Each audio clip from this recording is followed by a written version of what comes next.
السلام علیکم. Good to have you at Urdu audio books. حاضر خدمت ہے فرحت اشتیاق کا ناول جو بچے ہیں سنگ سمیٹ لو، ایپیسوڈ 4. اب پوچھیں آپ کیا پوچھ رہی تھیں؟ کچن میں موجود 4 کرسیوں والی چھوٹی میز پر وہ اور نینی ساتھ بیٹھے کھانا کھا رہے تھے. کبھی اس نے اپنے دوستوں وغیرہ کو کھانے پر بلا رکھا ہوتا تب ڈرائنگ روم میں بیٹھ کر کھانا کھایا جاتا تھا، ورنہ صرف وہ اور نینی ہوتے تو کچن ہی میں میز پر کھانا ناشتہ سب ہو جایا کرتا.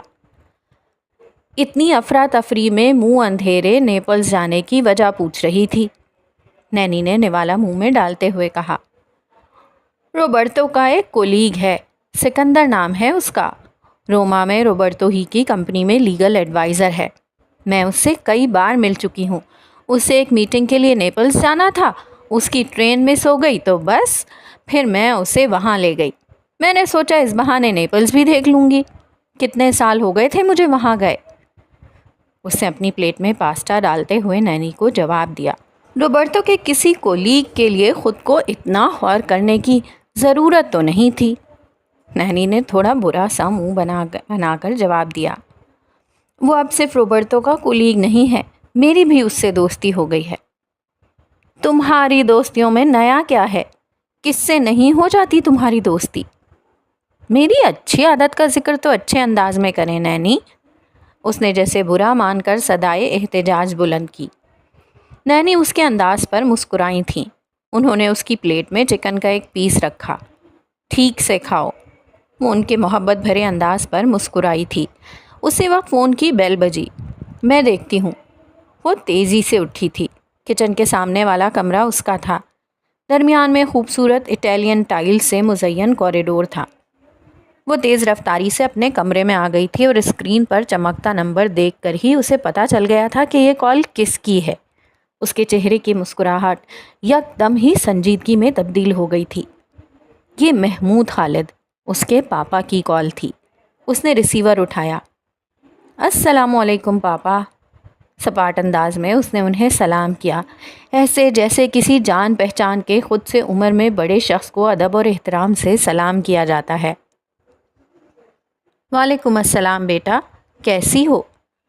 محمود خالد نے محبت بھرے لہجے میں اس سے پوچھا. اس کے چہرے پر ایک تلخ سا تاثر آ گیا. اسے اپنے پاس پاکستان بلانے کے لیے سیم کی طرح اس کی بھی اٹھا کر کسی پاکستانی سے زبردستی شادی کروانے کے لیے یہ محبت بھرا لہجہ اور فکر ظاہر کرتا انداز بنایا جاتا تھا، ورنہ زندگی بھر اپنی دونوں بیٹیوں کو نظر انداز کرنے اور انہیں تکلیف پہنچانے کے سوا انہوں نے کیا ہی کیا تھا. میں ٹھیک ہوں پاپا، آپ کیسے ہیں؟ اس نے ان سے کبھی بدتمیزی نہیں کی تھی، کبھی اونچی آواز میں بات نہیں کی تھی، مگر جس روز سے ان کی وجہ سے اس کا ملک، اس کا گھر اور اس کی بہن چھن گئی تھی، وہ ان سے پھر کبھی ویسی محبت نہ کر پائی تھی جیسی زندگی کے 13 سالوں تک کرتی رہی تھی. اس کے اندر وہ 13 سال کی بچی آج بھی اپنے باپ سے اپنا گھر چھن جانے اور اپنی بہن سے بچھڑ جانے پر خفا تھی. میں ٹھیک ہوں بیٹا، بس آج تمہاری یاد آ رہی تھی، میں نے سوچا تمہیں فون کروں. میرا اندازہ یہی تھا کہ آج کل تم روم آئی ہوئی ہوگی. ہاں، میں اپنے روما آئی ہوئی ہوں جسے آپ نے مجھ سے چھین لیا تھا. وہ یہ بول نہیں پائی تھی. ہاں، سوچا ضرور تھا. بولی تو صرف اتنا تھی، جی. وہ ذہنی اور جذباتی طور پر خود کو ان سے اتنی دور لے جا چکی تھی کہ ان سے بات کرتے ہوئے اسے گفتگو کا موضوع یا جملے یوں سوچنے پڑتے گویا کسی اجنبی سے بات کر رہی ہو. آج کل کیا ہو رہا ہے بیٹا؟ ریسٹ کر رہی ہو یا کسی ایگزیبیشن کی تیاری ہے؟ ایگزیبیشن کی تیاری کر رہی ہوں. اگلے مہینے فلورنس میں میرا سولو شو ہے. اس نے سنجیدگی سے جواب دیا. پھر تو خوب مصروف ہوگی تم. وہ اس کے آرٹسٹ بننے کے مخالف رہے تھے. ہر وہ چیز جس سے اسے خوشی ملتی تھی وہ اس کے مخالف رہے تھے. پھر پتہ نہیں اب وہ کیسے اس کی پینٹنگز اور ایگزیبیشن سے متعلق اتنے خوشگوار انداز میں بات کر لیا کرتے تھے. آنٹی کیسی ہیں؟ اس نے مروتاً اپنی سوتیلی ماں کی خیریت پوچھی. یہ نہیں تھا کہ اس کے اور اس کی سوتیلی ماں کے بیچ کوئی روایتی قسم کے تعلقات تھے، بس ایک غیریت اور اجنبیت تھی. وہ کئی سال لندن میں محمود خالد اور ان کی بیوی کے ساتھ رہی تھی، مگر یوں جیسے کسی دور کے واقف یا ملنے جلنے والے کے ساتھ رہ لیا جائے۔ بالکل ٹھیک ہے، مجھ سے کہتی رہتی ہے کہ میں تمہیں تمہاری چھٹیوں میں پاکستان بلواؤں۔ ان کے دل کی بات زبان پر آ گئی تھی۔ ایک تلخ سا تاثر اس کے چہرے پر ابھرا تھا۔ 2 منٹ کی فون کال جس میں رسمی باتوں کے سوا اس نے کوئی بات نہیں کی تھی، ختم کر کے وہ بجھے بجھے سے انداز میں بیڈ پر لیٹ گئی تھی۔ وہ ہر وقت ہنستی مسکراتی رہتی تھی، زندگی سے خوش رہتی تھی، مگر جس وقت بھی اس کی اپنی ماں یا باپ سے بات ہوتی، اس کے لبوں کی ہنسی اور چہرے کی خوشی درد اور غم میں بدل جاتی۔ پھر آنسوؤں سے اس کی آنکھیں بھیگ جاتی تھیں۔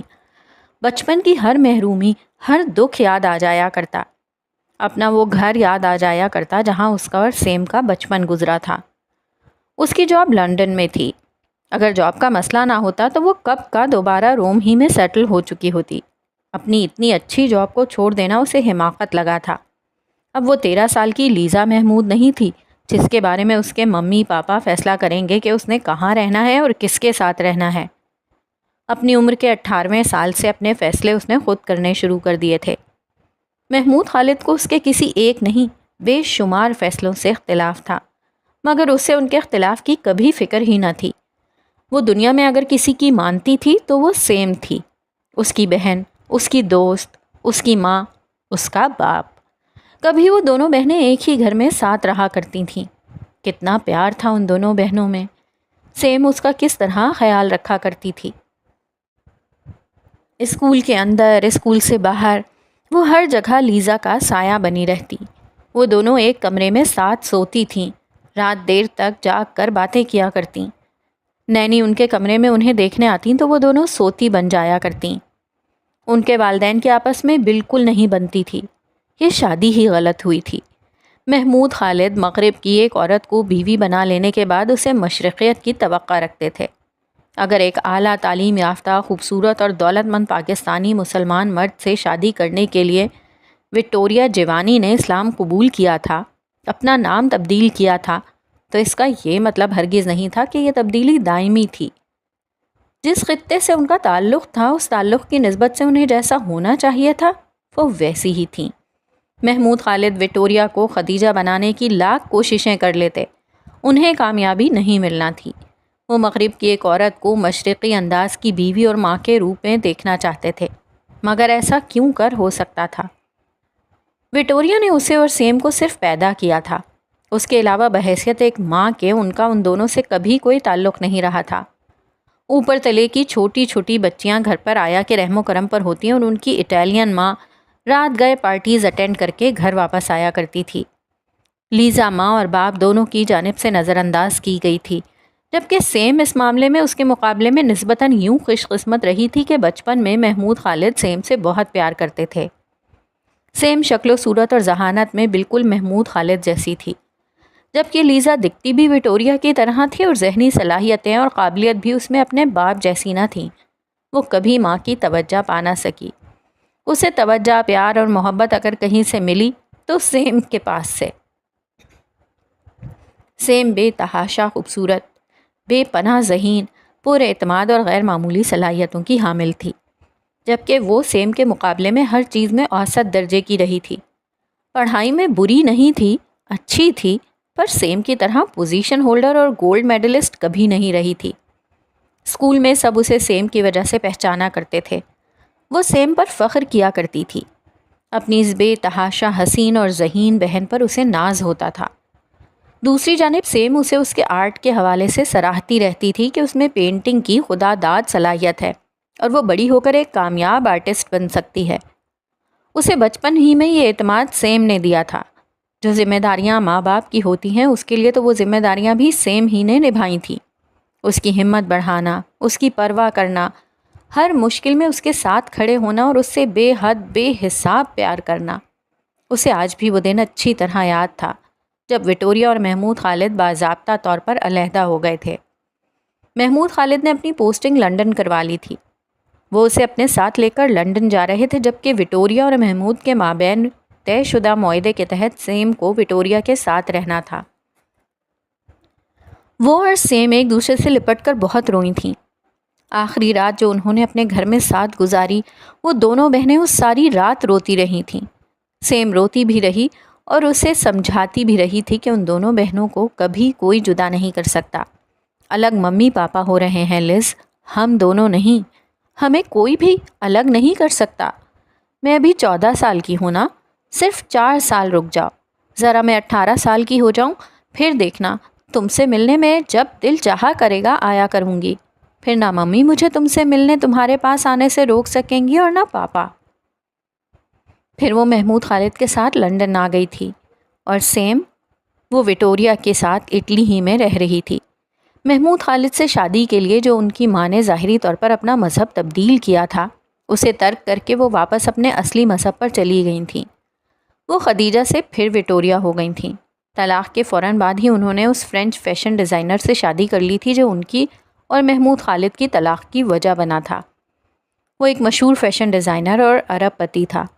گویا محمود خالد سے طلاق لے کر وکٹوریا نے کوئی گھاٹے کا سودا نہیں کیا تھا۔ ان کا فیشن ڈیزائنر شوہر دنیا بھر کے فیشن اور ڈیزائن کے دارالحکومت سمجھنے والے شہر ملان میں رہتا تھا، سو شادی کر کے وہ اس کے ساتھ ملان چلی گئی تھیں۔ سیم بھی ان کے ساتھ چلی گئی تھی۔ سیم روم میں تھی تو اس کا اپنے روما سے ایک رابطہ تو تھا، وہ ملان چلی گئی تو روما سے جیسے ناتا ٹوٹتا محسوس ہوا۔ محمود خالد کی ملازمت شاندار تھی، سو لندن میں بھی ان کے گھر میں وہی ٹھاٹ باٹ اور عیش و آرام تھے جو روم میں تھے، مگر وہ وہاں کبھی ایک پل کے لیے بھی دل سے خوش نہ رہ سکی تھی۔ وہ نہ اس گھر کو اپنا گھر سمجھتی تھی، نہ اس اسکول کو اپنا اسکول، نہ لندن کی سڑکیں اور گلیاں کبھی اسے اپنا سکیں۔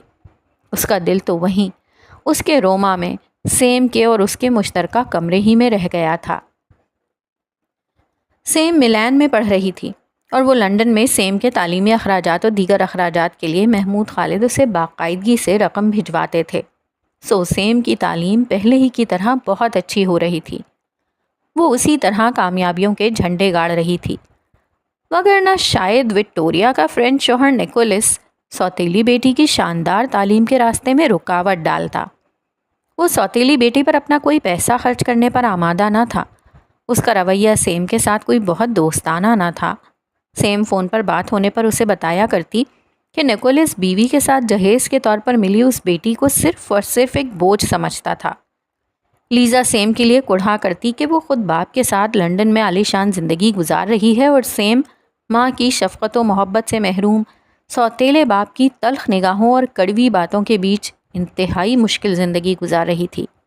وہ تو سیم تھی جو بہت بہادر اور پر اعتماد تھی، تبھی ان تمام حالات سے سمجھوتا کر گئی۔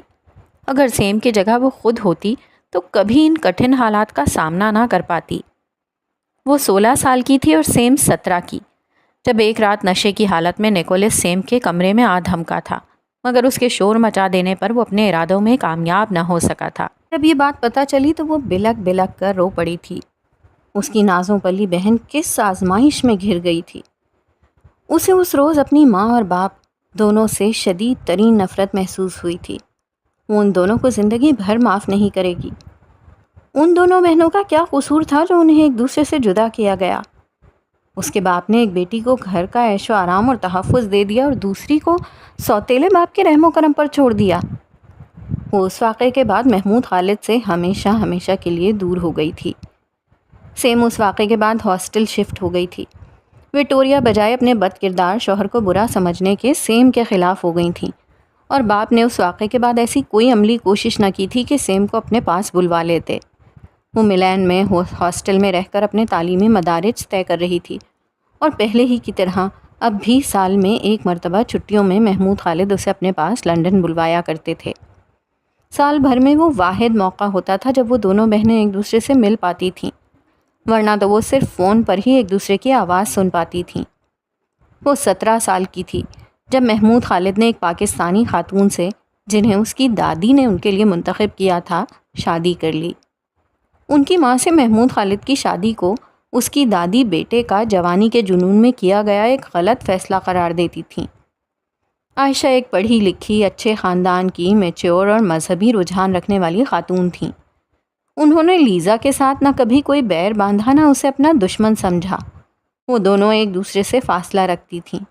وہ انہیں آنٹی کہتی تھی۔ گزرتے وقت کے ساتھ وہ باپ سے مزید دور ہوتی چلی گئی تھی۔ وہ باپ کے گھر میں باپ اور ان کی بیوی کے ساتھ یوں رہتی تھی جیسے کوئی مہمان ہو، جیسے وہ اس کا گھر نہ ہو۔ اس کا دل باپ کی طرف سے کبھی صاف نہ ہو سکا تھا۔ وہ ان سے کبھی لڑی نہ تھی، کبھی کوئی گستاخی نہ کی تھی، مگر اس نے زندگی کے کسی بھی چھوٹے بڑے فیصلے میں کبھی ان کی رائے اور ان کا مشورہ نہ مانا تھا۔ وہ چاہتے تھے وہ بزنس ایڈمنسٹریشن پڑھے، اس نے فائن آرٹس پڑھا۔ وہ جاب سے ریٹائرمنٹ کے بعد پاکستان واپس جا رہے تھے، وہ چاہتے تھے وہ بھی ان کے ساتھ پاکستان چلے، اس نے صاف منع کر دیا۔ تب وہ اپنی تعلیم مکمل کر کے لندن ہی میں جاب تلاش کر رہی تھی، پھر اسے جلد ہی جاب بھی مل گئی تھی۔ محمود خالد اسے ساتھ لے جانے کی کوشش میں ناکام ہو جانے کے بعد اپنی بیوی عائشہ کے ساتھ پاکستان چلے گئے۔ اس اکیلی کے لیے وہ گھر بہت بڑا تھا، سو اس نے اپنے لیے ایک چھوٹا اور اپنی مرضی کے مطابق اپارٹمنٹ لے لیا تھا۔ وہ اپنے فیصلے پر پوری طرح مطمئن تھی۔ وہ کیوں وہ کام کرے جو محمود خالد اس سے کہہ رہے ہیں؟ اس کے اور سیم کے بچپن میں انہوں نے اور وکٹوریہ نے ان دونوں بہنوں کی پرواہ کی تھی جو آج وہ ان کی پرواہ کرے۔ وہ پچھلے 5 سالوں سے لندن میں تنہا رہ رہی تھی۔ محمود خالد کی آج بھی یہی خواہش تھی کہ وہ ان کے پاس کراچی آ جائے۔ وہ اس کی شادی کسی پاکستانی لڑکے سے کرانا چاہتے تھے۔ وہ 27 سال کی ہو گئی تھی، اس کی شادی اب ہونی چاہیے تھی، مگر وہ شادی اپنی مرضی سے کرنا چاہتی تھی، اور کم از کم کسی پاکستانی سے ہرگز نہیں۔ کم از کم یہ اطمینان اور خوشی وہ اپنے سنگ دل باپ کو ہرگز نہ دینا چاہتی تھی کہ انہوں نے اپنی دونوں بیٹیوں کی شادیاں اپنے ملک کے مردوں سے کروائی ہیں۔ ساری زندگی پاکستان سے باہر گزار کر بھی وہ زندگی بھر اندر سے پاکستانی ہی رہے تھے۔ تبھی ریٹائرمنٹ کے بعد وہیں لوٹے تھے، وہیں اپنا بزنس شروع کیا تھا، اور سیم جسے 14 سال کی عمر میں وکٹوریہ اور سوتیلے باپ کے حوالے کر کے اس کی ذمہ داریوں سے بری ذمہ ہو گئے تھے، اس پر پھر اپنا حق جتانے کھڑے ہو گئے تھے۔ اپنے نئے شروع کیے بزنس میں مزید فائدوں کے لیے انہوں نے سیم کی شادی اپنے ایک کاروباری واقف کے ساتھ کروا دی تھی۔ سیم کا شوہر ہاشم اس سے عمر میں پورے 15 سال بڑا تھا۔ اسے اپنے باپ کی موقع پرستی پر شدید غصہ آیا تھا۔ کیا کوئی باپ ایسا ہو سکتا ہے؟ سیم کے ساتھ دست درازی کی کوشش والے واقعے کے بعد ہی وکٹوریہ کی نکولس سے علیحدگی ہو گئی تھی۔ انہوں نے 1 سال بعد پھر ایک اٹالین آدمی سے شادی کر لی تھی۔ سیم پھر کبھی ماں کے پاس نہ رہی تھی۔ اس کی باقی تمام تعلیم ہاسٹلز وغیرہ میں ہوئی تھی۔ تعلیم مکمل کرنے کے بعد اسے روم میں بڑی اچھی جاب مل گئی تھی، وہ وہاں رہ رہی تھی۔ وہ چھٹیوں میں چند ہفتوں کے لیے محمود خالد کے پاس پاکستان گئی تھی۔ وہیں محمود خالد کے کاروباری دوست ہاشم اسد کی نگاہ انتخاب سیم پر آ کر ٹھہر گئی تھی۔ وہ اپنی پہلی بیوی کو طلاق دے چکا تھا۔ روپیہ پیسہ بے شک اس کے پاس بہت تھا، دولت کی ریل پیل تھی، پرسنالٹی بھی اچھی تھی، مگر اس کی شہزادی جیسی بہن کی شادی ایک شادی شدہ مرد سے جو اس سے عمر میں 15 سال بڑا تھا اور جس سے وہ بالکل بھی محبت نہ کرتی تھی، کس طرح کروائی جا سکتی تھی؟ لیزا نے سیم کو بہت سمجھایا کہ وہ یہ شادی نہ کرے، وہ پاپا کو چھوڑ کر واپس اٹلی چلی جائے، مگر سیم نے روتے ہوئے اسے یہ سمجھایا تھا کہ اس کے لیے یہ شادی کرنا بہت ضروری ہے۔ اگر اس نے شادی سے انکار کیا تو پاپا کو بزنس میں بہت بڑا نقصان ہو جائے گا۔ جو نیا پروجیکٹ شروع کرنے جا رہے تھے اس کے لیے انہوں نے ہاشم سے قرض لے رکھا تھا، اور وہ قرض معمولی نہیں، ایک بہت بڑی رقم تھی۔ ہونے دو پاپا کو لاس، ختم ہو جانے دو ان کا بزنس، وہ زندگی بھر تمہاری خوشیوں اور سکون کا گلا گھونٹتے آئے ہیں، میں اس بار انہیں تمہاری زندگی تباہ نہیں کرنے دوں گی۔ وہ روتے ہوئے چلائی تھی، مگر اپنی چیخوں پکار کے باوجود بھی سیم کو بچا نہیں پائی تھی۔ سیم کی شادی ہاشم اسد کے ساتھ ہو گئی تھی۔ سیم کی شادی والے دن وہ لندن میں اپنے اپارٹمنٹ میں خود کو بند کر کے سارا دن روتی رہی تھی۔ وہاں اس کے پاپا کے ملک میں انہی کا ایک ہم وطن اس کی بہن کے خوشیوں کو اجاڑنے جا رہا تھا۔ دلہن بنی سیم نے اسے کراچی سے نکاح سے کچھ دیر قبل فون کیا تھا۔ وہ بڑی بہادر لڑکی تھی، وہ الٹا اسے حوصلہ دے رہی تھی۔ لز، میں خوش رہوں گی، ہاشم اچھے آدمی ہیں، تم میری فکر کیوں کرتی ہو سویٹ ہارٹ؟ اپنے سے 15 سال بڑے شادی شدہ اور طلاق یافتہ جس شخص کے ساتھ تمہیں زبردستی باندھا جا رہا ہے تم اس کے ساتھ خوش رہو گی سیم؟ وہ جواباً پھوٹ پھوٹ کر روتے ہوئے بولی تھی۔ میں پاپا کو اس ظلم کے لیے کبھی معاف نہیں کروں گی سیم، میں تمہاری زندگی کی خوشیاں چھیننے پر انہیں کبھی بھی معاف نہیں کروں گی، وہ زارو قطار روتے ہوئے بولی تھی۔ اور پھر وہ واقعی محمود خالد کو کبھی معاف نہیں کر سکی تھی۔ باپ سے بات کر کے جیسے سب کچھ پھر سے یاد آ گیا تھا۔ وہ سیم کو یاد کرتے ہوئے اس کے ساتھ ہوئے ظلم و زیادتی کو سوچ کر آزردہ ہوتے ہوئے بھیگی پلکوں کے ساتھ سو گئی تھی۔ اور یہ خوب کمال کی بات تھی کہ صبح سویرے اس کی آنکھ کھلی ہی سیم کے فون سے تھی۔ ہمیشہ کی طرح پھر یہی ہوا تھا کہ ادھر اس نے دل سے سیم کو یاد کیا، ادھر سیم موجود ہوئی، یا فون پر یا پھر روبرو۔ سیم کی آواز سنتے ہی رات کی ساری اداسی اور دکھ پل بھر میں رخصت ہو گیا تھا۔ سیم، آئی لو یو، اس نے بے اختیار اس کی آواز سنتے ہی کہا تھا۔ ہاں، خیریت تو ہے سس؟ میرے ہیلو کا جواب اس قدر رومانٹک؟ سیم حسب عادت خوشگوار موڈ میں تھی۔ پتہ ہے میں رات تمہیں سوچتے ہوئے سوئی تھی اور ابھی میری آنکھ تمہارے فون سے کھلی ہے، وہ بیڈ پر اٹھ کر بیٹھتے ہوئے محبت بھرے لہجے میں بولی۔ سیم سے بات کر لینے کے بعد اب اس کا بگڑا موڈ ٹھیک ہو ہی جانا تھا۔ سیم اس سے بات کرتے ہوئے کبھی اپنی شادی شدہ زندگی کے دکھڑے نہیں سناتی تھی۔ وہ اس طرح ظاہر کرتی تھی گویا اپنی شادی سے خوش ہو، مگر وہ صرف بہنیں نہ تھیں، سہیلیاں بھی تھیں، اور وہ جانتی تھی سیم نے زندگی کے ساتھ سمجھوتا کر لیا تھا۔ اس رشتے کو بہت اچھی طرح نبھا رہی تھی، مگر وہ دل سے خوش نہیں تھی۔ کبھی باتوں باتوں میں غیر اختیاری طور پر سیم کے منہ سے کچھ ایسا نکل جاتا جو اسے یاد دلا دیتا کہ سیم نے اپنی خوشیوں اور خواہشات کا گلا گھونٹ کر سمجھوتے کی زندگی کو اپنا لیا ہے، صرف اور صرف باپ کی خوشی کی خاطر۔ سیم اس سے بات کرتے ہوئے نہ خود کوئی اداسی ظاہر کرتی تھی اور نہ ہی اسے اداس رہنے دیتی تھی۔ وہ ان دنوں دفتری کام سے ترکی آئی ہوئی تھی اور اس کے پاس اسے سنانے کے لیے وہاں کے بہت سے دلچسپ قصے تھے۔ شادی کے بعد سیم نے ہاشم کی خواہش پر اس کی کمپنی کو جوائن کر لیا تھا۔ شکر تھا کہ سیم جیسی غیر معمولی صلاحیتوں کی حامل لڑکی کو ہاشم نے گھر پر بٹھانے کی جاہلانہ کوشش نہیں کی تھی۔ سیم سے بات کر لینے کے بعد وہ خود کو بے حد ہلکا پھلکا محسوس کر رہی تھی۔ وہ اپنے آفس میں بیٹھا لیپ ٹاپ پر کچھ کام کر رہا تھا، تبھی اس کے موبائل پر کال آئی۔ کال کرنے والی شخصیت کے نام کو قدرے تعجب سے دیکھتے ہوئے اس نے کال ریسیو کی۔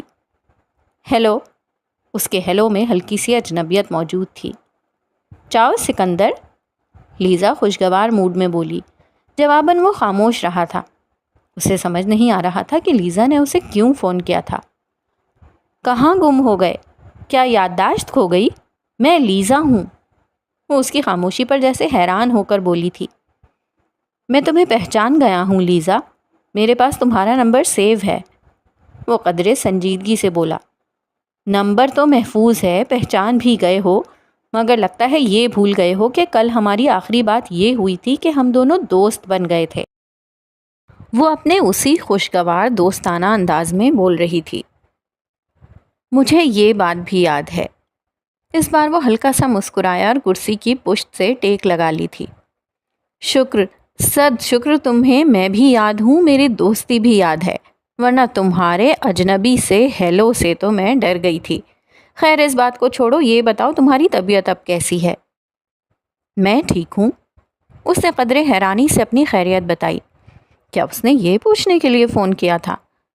کل آمنہ سے بات کرنے کے بعد وہ بہت دکھی ہو گیا تھا۔ 10 سے 15 منٹ کی گفتگو کے بعد وہ پھر سے جیسے دکھ کے سمندر میں اتر گیا تھا۔ ایسا بہت کچھ یاد آ گیا تھا جس نے اس کی طبیعت کو پھر سے بوجھل کر دیا تھا۔ آواز سے تو بہت ٹھیک ابھی بھی نہیں لگ رہے، وہ دوستانہ سی فکر مندی کے ساتھ بولی۔ میں نے ایک پروگرام بنایا ہے، اس سے تمہارا موڈ اور تمہاری طبیعت دونوں اچھے ہو جائیں گے۔ تم آج شام بزی تو نہیں ہونا؟ لیزا کے سوال کے جواب میں وہ فوراً بولا۔ میں بزی تو نہیں ہوں، مگر مجھے بزی نہیں ہونا، بس پھر ڈن ہو گیا۔ میں تمہارے آفس آف ہونے کے ٹائم پر تمہیں لینے آؤں گی۔ شام کے وقت روما میں سیاحوں کے لیے جو خاص اور پرکشش مقامات ہیں وہ تو تمہیں دیکھنے میں اتنا مزہ نہیں آئے گا، ان کے لیے ہم کسی دن صبح سے نکلیں گے۔ آج میں تمہیں اسپینش اسٹیپس لے کر چلوں گی، شام کے وقت وہ جگہ تمہیں اچھی لگے گی۔ اسے اس کی گائیڈ کس نے بنایا تھا؟ کم از کم اس نے تو ایسی کسی خواہش کا اظہار نہیں کیا تھا کہ وہ روم گھومنا چاہتا ہے۔ تمہارا شکریہ لیزا، مگر میرا کہیں بھی گھومنے پھرنے کا، وہ شائستگی کے ساتھ اسے منع کرنا چاہ رہا تھا۔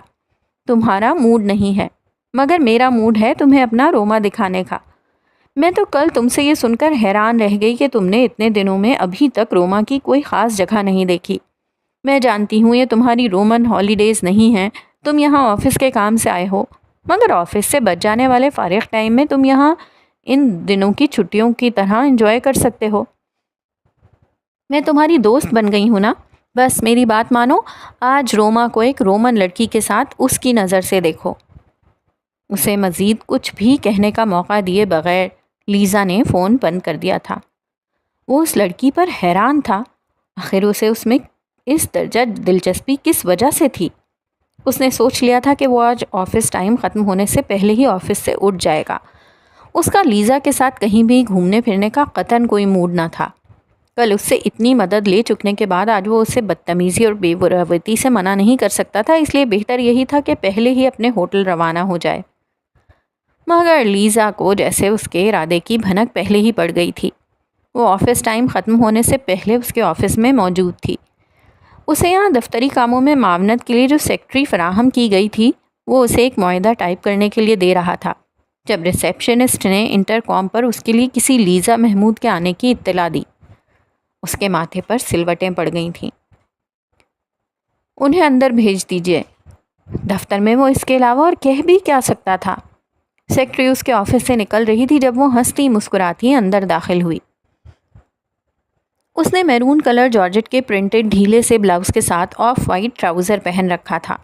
پیروں میں اونچی ایڑی والے آف وائٹ سینڈلز، بال کھلے ہوئے تھے، جس طرح تمام اٹالین عورتیں اور لڑکیاں ہر وقت موقع اور موسم کے لحاظ سے میک اپ کیے رکھتی تھیں۔ اسی طرح اس نے بھی شام کے وقت کے لحاظ سے لائٹ سا میک اپ کر رکھا تھا۔ ناخنوں پر نیل پالش بھی سجی تھی۔ اس کے ڈیزائنر گلاسز ہمیشہ کی طرح اس کی شخصیت کے وقار کو بڑھا رہے تھے۔ اس نے ایک نظر میں سر سے پاؤں تک اس لڑکی کو بغور دیکھا۔ اس میں ایسی کوئی کمی نہ تھی کہ اسے لوگوں کے پیچھے بھاگنا پڑتا۔ ایک سے بڑھ کر ایک مرد اس کی رفاقت کی تمنا کر سکتا تھا۔ پھر اس لڑکی کے ساتھ مسئلہ کیا تھا؟ چاؤ سینیور سکندر، وہ اس کی میز کے سامنے آتے ہوئے بولی۔ چاؤ لیزا، وہ اخلاقاً مسکرایا تھا۔ بیٹھو، میں جلدی آ گئی ہوں، بس کاموں سے فارغ ہو گئی تھی، میں نے سوچا تمہارے آفس چلتی ہوں۔ اگر ابھی تم بزی ہوئے تو میں تمہارا انتظار کر لوں گی۔ ویسے تم بزی لگ تو نہیں رہے ہو، وہ کرسی پر بیٹھتے ہوئے بولی۔ اب وہ کیا بتاتا کہ اس سے بچنے کے لیے وہ آفس سے اٹھنے کو پر تول ہی رہا تھا۔ لیزا کی نگاہیں اس کی میز پر تھیں جس پر سرے دست اس کے سامنے نہ کوئی فائل تھی، نہ کاغذات، اور نہ ہی اس کا لیپ ٹاپ کھلا ہوا تھا۔ ہاں بس کام ختم ہی ہو گیا تھا، وہ قدرے سنجیدگی سے بولا۔ چلیں پھر؟ لیزا نے فوراً اس سے پوچھا۔ اسے لوگوں کے احسان لینے کی عادت نہ تھی اور اسے یہ بھی ہرگز نہیں پتا تھا کہ اگر آپ کسی سے احسان لے چکے ہوں تو پھر اس سے پیچھا کس طرح چھڑواتے ہیں۔ وہ کرسی پر سے اٹھ گیا تھا۔ چلو، وہ اس کے دفتر اسے لینے آ چکی تھی۔ اسے نیپلز لے کر جانے اور واپس لانے کے احسان کے بدلے اسے اور کیا کیا کچھ اپنی مرضی کے خلاف برداشت کرنا تھا، وہ فی الحال سمجھنے سے قاصر تھا۔ وہ لیزا کے ساتھ دفتر سے نکل آیا اور اس کی گاڑی میں بیٹھ گیا۔ وہ بغیر اپنی مرضی اور خواہش کے اس کے ساتھ پیزا ڈی اسپیگنا جا رہا تھا۔ انہیں اسپیگنا سے باربیرینی پہنچنے میں بہت زیادہ وقت نہیں لگا تھا۔ قدیم آرکیٹیکچر والی بلڈنگ کے درمیان گھرے اسپینش سٹیپس کے سامنے وہ دونوں کھڑے تھے۔ شام کا وقت ہونے کے سبب وہاں سیاحوں کا رش تھا۔ تاریخی اہمیت کی حامل ہسٹری میں شغف رکھنے والوں کے لیے جادوئی سا اثر رکھتی یہ چوڑی اور کشادہ سیڑھیاں بہت دور سے کھڑے ہو کر دیکھنے پر بھی نظر آتی تھیں۔ خوبصورت انداز کی کشادہ سیڑھیوں کی 3 منزلیں چڑھنے کے بعد اوپر خوبصورت آرکیٹیکچر کا حامل وہ ٹاورز والا چرچ تھا جو فرانسیسی حکومت نے اٹلی میں 18ویں صدی میں بنوایا تھا۔ سٹیپس کے بالکل سامنے سڑک پر برنینی کا بنایا مشہور بارکیشیا فاؤنٹین، جو دیکھنے میں ایک کشتی جیسا نظر آتا تھا، گویا سیڑھیاں چڑھنے سے پہلے بالکل سامنے کشتی سے مشابہت رکھتا خوبصورت اور تاریخی فوارہ تھا، اور ڈھیر سارے سٹیپس چڑھ کر بالکل اوپر پہنچ جائیں تو وہ خوبصورت میناروں والا چرچ دیکھنے والے کو اپنے آرکیٹیکچر سے مبہوت کر دیا کرتا تھا۔ موسم بہار سے لے کر گرمیوں کے موسم تک یہ جگہ سیاحوں کے ساتھ ساتھ روم کے مقامی لوگوں کی بھی آماجگاہ بن جایا کرتی تھی۔ ان مہینوں کے دوران ان سیڑھیوں کو خوبصورت پھولوں سے سجا بھی دیا جاتا تھا۔ اس وقت بھی اسے سیڑھیوں کے دائیں جانے پہلے زینے سے لے کر اوپر تک جاتے ڈھیر سارے خوش رنگ و خوبصورت پھول سجے نظر آ رہے تھے۔ بہت سے لوگ ان سیڑھیوں پر بیٹھے تھے۔ بہت سے سیاح فاؤنٹین کے ارد گرد کھڑے تصویریں کھنچوا رہے تھے۔ کچھ سیڑھیاں چڑھ کر اوپر چرچ تک پہنچ جانا چاہتے تھے۔ اسے وہاں کچھ مقامی آرٹسٹ بھی کام کرتے نظر آ رہے تھے جو وہاں تفریح کے لیے آئے لوگوں کو ان کے پورٹریٹس بنا کر اسی وقت بیچ بھی رہے تھے۔ تمہیں پتہ ہے ویزا ڈی اسپیگنا صدیوں سے شاعروں، ادیبوں، مصوروں، موسیقاروں اور آرکیٹیکٹس کی پسندیدہ جگہ رہی ہے۔ Byron, Shelley, Oscar Wilde, George Eliot, Henry James, Mary Shelley, پرسی، cats, کس کس کے نام یاد آ جاتے ہیں اس جگہ کے ساتھ۔ شام ہو گئی، وزٹنگ آورز ختم ہو گئے ہیں، ورنہ میں تمہیں وہ گھر بھی ضرور دکھاتی جہاں کیٹس نے اپنی زندگی کے آخری دن گزارے تھے۔ اب اسے ایک میوزیم بنا دیا گیا ہے۔ اس نے اپنا کوٹ لیزا کی گاڑی میں چھوڑ دیا تھا، ٹائی کی نوٹ ڈھیلی کر رکھی تھی۔ وہ لیزا کے بات سن رہا تھا مگر اس کی نگاہیں بے شمار سیڑھیوں اور اوپر دور سے نظر آتے چرچ پر تھیں۔ وہ دونوں سیڑھیوں کے پاس پہنچے۔ وہاں پہلے سٹیپس پر بیٹھی ایک لڑکی ایک اٹیلین آرٹسٹ سے اپنا پورٹریٹ بنوا رہی تھی۔ وہاں چند اور آرٹسٹس بھی اسی طرح سیاحوں کے پورٹریٹس بناتے نظر آ رہے تھے۔ لیزا نے بھی اس کے ساتھ اس آرٹسٹ اور اس لڑکی کو دیکھا تھا۔ مصوروں کا یہاں کھڑے ہو کر لوگوں کے ان کے پورٹریٹس بنا کر دینا اس جگہ کی تاریخ کا حصہ ہے۔ پتہ ہے سکندر، 18ویں صدی میں خوبصورت اٹیلین مرد اور عورتیں یہاں پر اس امید پر جمع ہوا کرتے تھے کہ شاید وہ مشہور مصور کے ماڈل کے طور پر منتخب کر لیے جائیں۔ لیزا مسکرا کر اسے اس جگہ کے متعلق تمام معلومات اس طرح فراہم کر رہی تھی جیسے کوئی گائیڈ کسی سیاح کو۔ وہ جواباً چپ رہا تھا۔ اب تمہارا کیا موڈ ہے؟ تم نے سیڑھیاں چڑھ کر اوپر جانا ہے یا یہیں بیٹھنا ہے؟ سیڑھیوں کے پاس آ کر رکتے ہوئے لیزا نے اس سے پوچھا۔ اس کا موڈ تو سرے سے یہاں آنے ہی کا نہیں تھا، مگر اس کے کوئی جواب دینے سے قبل لیزا مزید بولی۔ ویسے اگر اتنی ساری سیڑھیاں چڑھنے کا تمہارا موڈ نہیں ہے مگر تم چرچ دیکھنا چاہتے ہو تو اوپر جانے کے لیے لفٹ بھی ہے۔ یہیں بیٹھ جاتے ہیں۔ گھومنے پھرنے، تاریخی جگہیں دیکھنے میں اسے قطعاً دلچسپی نہیں تھی۔ وہ کوئی اور ہی دنیا تھی، کوئی اور ہی زندگی تھی جس میں تاریخ سکندر شہریار کو مسحور کر دیا کرتی تھی۔ وہ یونیورسٹی سے اپنے دوستوں کے ساتھ مصر گھومنے گیا تھا۔ وہ کہتا تھا اس نے کلیوپیٹرا کا مصر دیکھ لیا، اب اسے جولیس سیزر کا اٹلی بھی دیکھنا ہے۔ پھر کبھی فرصت میں وہ ان دونوں ملکوں کے اوپر ایک کتاب لکھے گا۔ وہ دونوں چند سیڑھیاں چڑھ کر قدرے اونچائی پر آ کر ایک سیڑھی پر بیٹھ گئے۔ آج میں نے تمہیں اسپینش اسٹیپس دکھا دیے، کل سیٹرڈے ہے، تمہاری چھٹی ہوگی نا؟ روبرٹو کی تو ہوتی ہے، وہ اس کی طرف دیکھتے ہوئے بولی۔ اس کے جواب کا انتظار کیے بغیر وہ مسکراتے ہوئے مزید بولی، کل صبح میں تمہیں تمہارے ہوٹل سے پک کر لوں گی، پھر ہم فورم، کولوسیوم اور پینتھیون دیکھیں گے، پھر ویٹیکن سٹی میں تمہیں کسی اور دن لے کر چلوں گی۔ اس نے خود ہی یہ کس طرح فرض کر لیا تھا کہ وہ اس کے ساتھ روم گھومنا پھرنا چاہتا ہے؟ مان نہ مان میں تیرا مہمان۔ یک دم اس پر چڑچڑے پن اور غصے کا حملہ ہوا۔ اس نے بے حد سنجیدہ نگاہوں سے لیزا کو دیکھا۔ اسے ایک دم ہی یہ بہتر لگا کہ وہ اس سے براہ راست خود میں اس غیر معمولی دلچسپی کی وجہ پوچھے، چاہے اسے برا ہی کیوں نہ لگ جائے۔ لیزا اس کی طرف بغور دیکھ رہی تھی۔ لیزا، میں تم سے ایک بات پوچھوں؟ نہیں، مجھے تم سے محبت نہیں ہوئی ہے۔ وہ جو سوال پوچھنے کے لیے اس کی طرف بغور دیکھ رہا تھا، لیزا کے اس بے ساختہ جملے پر ہکا بکا رہ گیا۔ وہ مسکراتی ہوئی شرارتی نگاہوں سے اسے دیکھ رہی تھی۔ تم یہی پوچھنا چاہتے تھے نا؟ وہ ہنس کر بولی۔ وہ حیرت کے جھٹکے سے باہر نکلا تو بے اختیار اس کے لبوں سے قہقہا نکلا۔ وہ لیزا کے اتنے اچانک اور اس قدر صاف گو جملے پر اپنا بے ساختہ قہقہا روک ہی نہیں پایا تھا۔ اتنے بلنٹ انداز میں بدتمیزی کے ساتھ تو نہیں، مگر پوچھنا تو وہ واقعی اس سے یہی چاہتا تھا۔ نہیں، وہ ہنسی روکتے ہوئے بولا۔ جھوٹ، تمہارے چہرے پر صاف صاف لکھا ہے کہ تم مجھ سے مشکوک ہو رہے ہو، اور تمہارے جیسے ہینڈسم بندے کے پیچھے کوئی لڑکی آئے تو تمہیں یہ سوچنا ہی چاہیے کہ وہ تم پر فدا ہو گئی ہے۔ اس میں ذرا بھی شک نہیں کہ کوئی بھی لڑکی منٹوں میں تم پر عاشق ہو سکتی ہے۔ وہ اب مسکراتے ہوئے دلچسپی سے اس کی باتیں سن رہا تھا۔ کچھ دیر پہلے کا خراب موڈ اور بیزاری جیسے ایک دم ہی کہیں غائب ہو چکی تھی۔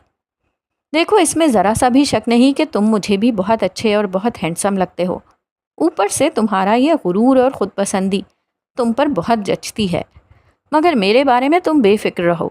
مجھے تم میں اس طرح کی دلچسپی نہیں ہے، وہ مسکراتے ہوئے مگر پرزور انداز میں کہہ رہی تھی۔ وہ پھر ہنس پڑا تھا۔ اصل میں سکندر، میرا ابھی زندگی میں بہت دور دور تک محبت اور شادی کا کوئی پروگرام نہیں ہے۔ میں شادی اس سے کروں گی جس سے مجھے محبت ہوگی، اور جس سے مجھے محبت ہوگی وہ جب میری زندگی میں آئے گا تو مجھے پتہ چل جائے گا۔ میرے دل میں اسے دیکھتے ہی گھنٹیاں بجنے لگیں گی، اور مجھے دیکھ کر چونکہ تمہارے دل میں کوئی گھنٹیاں نہیں بجیں، اس لیے مجھے یہ اطمینان رکھنا چاہیے کہ تمہیں مجھ سے محبت نہیں ہوئی ہے۔ وہ اس کی باتوں کو انجوائے کرتا ہنس کر بولا تھا۔ وہ واقعی ٹھیک ٹھاک قسم کی آؤٹ سپوکن لڑکی تھی۔ جس دن مجھے پہلی بار پٹزیریا میں ملے تھے مجھے بہت ہینڈسم لگے تھے۔ نہیں، گھنٹی کوئی نہیں بجی تھی۔ سنجیدگی سے بولتے بولتے اس نے لف ہینڈسم بولنے کے ساتھ ہی فوراً حلفی انداز میں اسے یقین دلایا تھا۔ وہ پھر ہنس پڑا تھا۔ ہوا سے اڑتے اپنے بالوں کو ہاتھوں سے پیچھے کرتی وہ خود بھی مسکرا رہی تھی۔ اب میری بات کا کوئی اور مطلب مت نکالنا۔ مجھے تمہارا چہرہ، خاص طور پر تمہاری آنکھیں بہت پرکشش لگتی ہیں۔ تم سے پہلی بار مل کر ہی میرا دل چاہا تھا کہ تمہارا چہرہ پینٹ کروں۔ میں تمہارا چہرہ پینٹ کرنا چاہتی ہوں سکندر، تمہاری اجازت سے۔ اس بار وہ قدرے سنجیدگی سے بولی۔ وہ خاموشی سے اسے دیکھ رہا تھا۔ کوئی اگر مجھے اچھا لگے اور میں اسے پینٹ کرنا چاہوں تو سیدھا سیدھا اس شخص سے جا کر پوچھ لیتی ہوں، اور ابھی تک ہر کسی نے بے تحاشا خوش ہوتے ہوئے مجھے خود کو پینٹ کرنے کی اجازت دی ہے، مگر تم جیسے مغرور بے نیاز بندے کے بارے میں مجھے یقین تھا کہ تم نے خوش تو کیا ہونا ہے، الٹا مجھے صاف صاف انکار کر دینا ہے۔ تو اس لیے مجھ سے دوستی کی جا رہی تھی۔ میں بلا وجہ یہ سمجھ رہا تھا کہ شاید تمہارے دل میں کوئی گھنٹی ونٹی بج رہی ہے۔ وہ اپنی عادت اور مزاج کے برخلاف اس کے ساتھ اس قدر باتیں کس طرح کر رہا ہے، وہ خود حیران تھا۔ اب اسے لیزا کی کمپنی بری نہیں لگ رہی تھی۔ ان کے پاس سیاحوں کا ایک گروپ سیڑھیاں چڑھتا اوپر چرچ کی جانب جا رہا تھا۔ وہ مسکراتے ہوئے لیزا کی طرف دیکھ رہا تھا۔ وہ اتنا خوش کس بات پر ہے؟ آخر وہ ہنس کس بات پر رہا ہے؟ کیا سکندر شہریار کو خوش ہونے اور ہنسنے کا کوئی اختیار حاصل ہے؟ اس کے اندر خود سے شدید ترین نفرت میں مبتلا شخص نے ایک دم ہی سوال کیا۔ لمحے بھر میں اس کے لبوں سے مسکراہٹ رخصت ہو گئی تھی۔ چہرے پر نرمی اور دوستانہ تاثر کی جگہ سختی اور سنجیدگی آ گئی تھی۔ اس نے لیزا سے نظریں ہٹا کر سامنے فاؤنٹین کی طرف نگاہ کی۔ وہ یہاں سے فوراً واپس چلے جانا چاہتا تھا۔ لیزا اس کے اندر کی شکست و ریخت سے انجان تھی۔ وہ اسی دوستانہ انداز میں اس سے کہہ رہی تھی، مجھے بھوک لگ رہی ہے، چلو چل کر کچھ کھاتے ہیں۔ یہاں سیڑھیوں پر بیٹھ کر کھانے پینے کی بالکل اجازت نہیں ہے، ورنہ یہاں بیٹھ کر کھانے میں اور مزہ آتا۔ میں واپس جانا چاہتا ہوں لیزا۔ وہ ایک دم ہی سیڑھی پر سے اٹھ کھڑا ہوا تھا۔ کیوں بھائی، اتنی جلدی کیوں؟ ابھی تو میں تمہیں… لیزا اسے حیرت سے دیکھتی کچھ کہنے لگی تھی، مگر وہ سنجیدگی سے اس کی بات کاٹ کر فوراً بولا، مجھے آفس کا کچھ ضروری کام ہے، میں اپنے ہوٹل جانا چاہتا ہوں۔ وہ اب کہیں سے بھی کچھ لمحے پہلے کا وہ مسکراتا، ہنستا، قہقہے لگاتا شخص نہیں لگ رہا تھا۔ اس کا قطعیت بھرا انداز دیکھ کر لیزا اٹھ کھڑی ہوئی۔ اس کے چہرے پر حیرت تھی۔ وہ جیسے سکندر کے موڈ کی یوں اچانک تبدیلی کو سمجھ نہیں پائی تھی۔ لیزا اسے ہوٹل چھوڑنے آئی تھی۔ ہوٹل تک کا راستہ اس نے خاموشی سے گزارا تھا۔ اس نے اپنے چہرے کو اتنا سنجیدہ اور سخت بنا رکھا تھا کہ لیزا جیسی باتونی لڑکی بھی اس سے پھر کوئی بات کرنے کی ہمت نہیں کر پائی تھی۔ ہوٹل آنے پر گاڑی سے اترتے ہوئے اس نے پرتکلف انداز میں بغیر مسکرائے اس کا شکریہ ادا کیا۔ تھینکس لیزا، تم مجھے اسپینش اسٹیپس دکھانے لے کر گئیں۔ وہ حسب عادت جواباً مسکرائی۔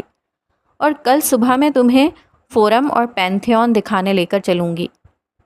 میں شاید نہ جا سکوں، مجھے آفس کا کچھ کام ہے۔ آفس کا کام آفس میں کیا کرو نا، روم میں چھٹی کا دن چھٹی کی طرح گزارو۔ کل پھر تم مجھے یہ بھی بتانا کہ تم مجھے اپنا پورٹریٹ بنانے کی اجازت دے رہے ہو یا نہیں۔ وہ اس کے انکار کے جواب میں مسکرا کر بولی تھی۔ اس نے رومن ہالیڈے کے الفاظ اٹیلین میں ادا کیے تھے۔ وہ مزید بحث یا انکار کیے بغیر سر ہلاتا اسے خدا حافظ کہہ کر اندر آ گیا۔ اس کا قطعاً کوئی ارادہ نہیں تھا کل لیزا کے ساتھ کہیں پر بھی جانے کا، اور یہ انکار اسے کس طرح کرنا تھا وہ سوچ چکا تھا۔ رات وہ اپنے اسٹوڈیو میں تھی۔ وہ اپنی ایک نامکمل پینٹنگ مکمل کرنے میں مصروف تھی۔ اس نے ڈھیلی ڈھالی سی ٹی شرٹ ٹراؤزر کے ساتھ پہن رکھی تھی۔ بالوں کو کیچر میں لپیٹا ہوا تھا۔ کینوس پر رنگ بکھیرتے اسے ایک دم ہی سکندر کا خیال آیا۔ وہ آج شام سے مسلسل اسی کو سوچ رہی تھی۔ وہ ایسا کیوں تھا؟ وہ دوسرے لوگوں سے اتنا مختلف کیوں تھا؟ جیسے اندر ہی اندر کوئی غم اسے ختم کر رہا تھا، جیسے وہ خود سے ہی ناراض تھا۔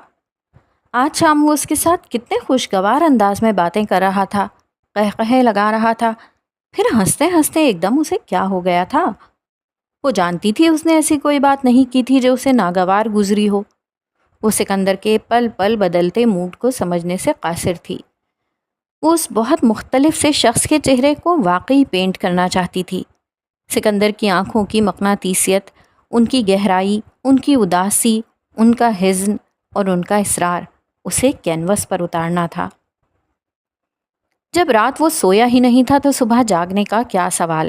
وہ بیڈ پر لیٹا تھا اور اس نے ناشتہ کمرے ہی میں منگوا کر لیا تھا۔ اس وقت وہ غیر دلچسپی سے اٹالین میں نیوز کا کوئی چینل دیکھ رہا تھا جب اس کے موبائل پر لیزا کی کال آنے لگی۔ بجائے اس کال کو اگنور کرنے کے اس نے اسے ریسیو کر لیا۔ ہیلو، چاؤ سینیور سکندر۔ اس کے لہجے میں شرارتی سی کھنک تھی۔ آ جاؤ نیچے، میں تمہارے ہوٹل کے باہر تمہارا انتظار کر رہی ہوں۔ کیوں؟ اس نے قصدن حیرانی سے پوچھا، جیسے اسے کل کی بات یاد ہی نہ ہو۔ کیا مطلب؟ تم بھول گئے کیا؟ کل یہی تو طے ہوا تھا کہ آج صبح ہم کولوزیم چلیں گے۔ اگر تیار نہیں ہوئے ہو تو جلدی سے تیار ہو کر نیچے آ جاؤ، میں تمہارا انتظار کر رہی ہوں۔ وہ اس کی حیرت پر حیران ہو کر بولی تھی۔ آئی ایم سوری لیزا، مجھے یہ بات بالکل بھی یاد نہیں رہی تھی۔ میں آفس کے کولیگ کے ساتھ گھومنے نکل چکا ہوں۔ انفیکٹ اس وقت ہم دونوں ٹرین میں ہیں۔ میں آج رات یا پھر کل صبح واپس آؤں گا۔ اس کی نظریں ٹی وی اسکرین پر تھیں اور وہ ٹرینز ہی کو دیکھ رہا تھا۔ کل لیزا کے ساتھ جو چند منٹوں کے لیے وہ خوش ہوا تھا، مسکرایا تھا، اس نے قہقہے لگائے تھے، اس پر وہ رات بھر خود سے لڑا تھا۔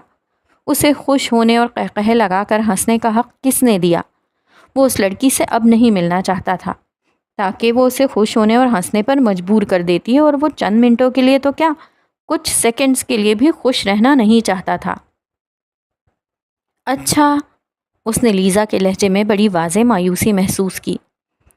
تم نے مجھے بتایا نہیں، کب بنا تمہارا جانے کا پروگرام؟ کل رات۔ مجھے تمہارے ساتھ کولوزیم جانے کا پروگرام یاد ہی نہیں رہا، ورنہ میں تمہیں فون کر کے بتا دیتا۔ آئی ایم سوری، اس نے لہجے میں مصنوعی سا تعصب شامل کرتے ہوئے کہا۔ چلو کوئی بات نہیں، تم انجوائے کرو۔ ہسٹری میں دلچسپی رکھنے والوں کے لیے یہ اچھی جگہ ہے۔ میں گھر جا کر اپنی کچھ ادھوری پینٹنگز پوری کر لیتی ہوں۔ کولوزیم کا پروگرام پھر کسی دن رکھ لیں گے۔ اس بار وہ خوش دلی سے بولی تھی۔ سکندر نے سکون کا سانس لیا اور بیڈ سے اٹھ کر باتھ روم کا رخ کیا۔ مسلسل جاگ جاگ کر اس کی آنکھوں میں جلن ہونے لگتی اور سر بھاری بھاری سا رہتا تھا۔ نہانے کے بعد وقتی طور پر اس کی طبیعت فریش ہو گئی تھی۔ ابھی وہ بالوں میں برش کر ہی رہا تھا کہ اس کے پاس ہوٹل کے ریسیپشن سے کال آئی کہ اس سے ملنے کوئی صاحب ہوٹل کی لابی میں آئے بیٹھے ہیں۔ اس نے نام پوچھا تو جواب میں ایک اٹالین نام اسے بتایا گیا۔ وہ اس نام کے کسی بھی شخص سے واقف نہیں تھا، مگر وہ ابھی دفتر میں سب لوگوں سے کہاں واقف تھا؟ وہ صرف یہاں متعلقہ ڈپارٹمنٹ سے منسلک لوگوں سے ہی واقف تھا۔ یقیناً یہ آفس ہی سے کوئی شخص تھا اور یقیناً آفس ہی کے حوالے سے کوئی ضروری کام تھا۔ وہ فوراً ہی بذریعہ لفٹ نیچے آ گیا۔ خوبصورت انٹیریئر والی اس لابی میں تھوڑے تھوڑے فاصلے پر نرم و گداز صوفے اور میزیں موجود تھیں۔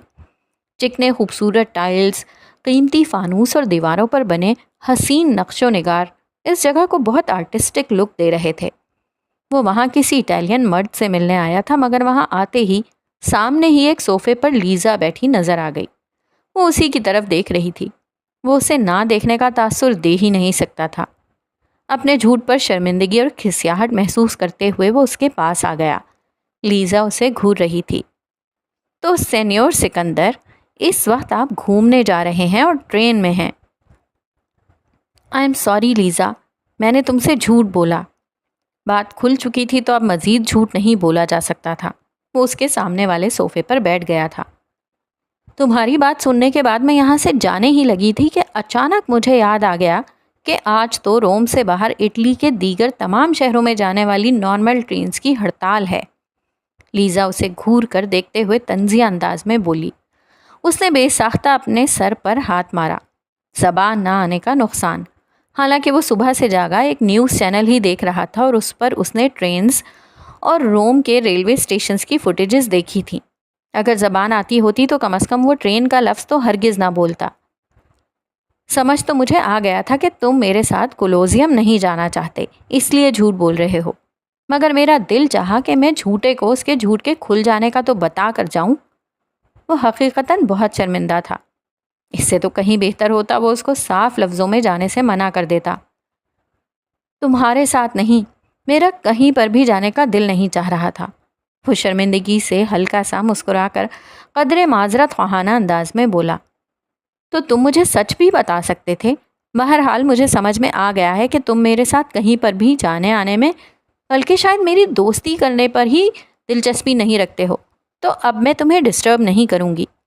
وہ ایک دم سے سنجیدگی سے بولتی ہوئی صوفے پر سے اٹھی۔ میں چلتی ہوں، بائے۔ وہ سنجیدہ انداز میں اسے خدا حافظ کہہ کر وہاں سے جانے لگی۔ لیزا، میں تمہارے ساتھ کولوزیم جانا چاہتا ہوں۔ وہ بے اختیار صوفے سے اٹھا تھا۔ لیزا نے مڑ کر اسے دیکھا۔ وہ ہنوز خاموش تھی۔ میں آج روم کو ایک رومن لڑکی کے ساتھ اس کی نظر سے دیکھنا چاہتا ہوں۔ وہ مسکرا کر لیزا ہی کا جملہ دہرا رہا تھا۔ جب تم کہیں پر بھی جانا ہی نہیں چاہتے تو اپنے جھوٹ پر شرمندگی محسوس کرتے ہوئے زبردستی تمہیں کہیں جانے کی کوئی ضرورت نہیں ہے۔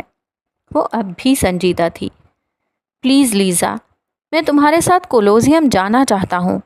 رومنز کتنے ظالم اور سفاک لوگ تھے، میں وہاں کا وزٹ کر کے اس کا مشاہدہ کرنا چاہتا ہوں۔ معذرت خواہانہ انداز میں بھی وہ جان بوجھ کر اسے چڑھانا نہیں بھولا تھا۔ وہ جس طرح اپنے ملک کی ہر چیز کے قصیدے پڑھتی تھی، جس طرح اپنے ملک کی ہر چیز پر باقاعدہ فخر کرتی تھی، وہ دیکھنا چاہتا تھا کہ اپنی سفاک تاریخ کا وہ کس طرح دفاع کرے گی۔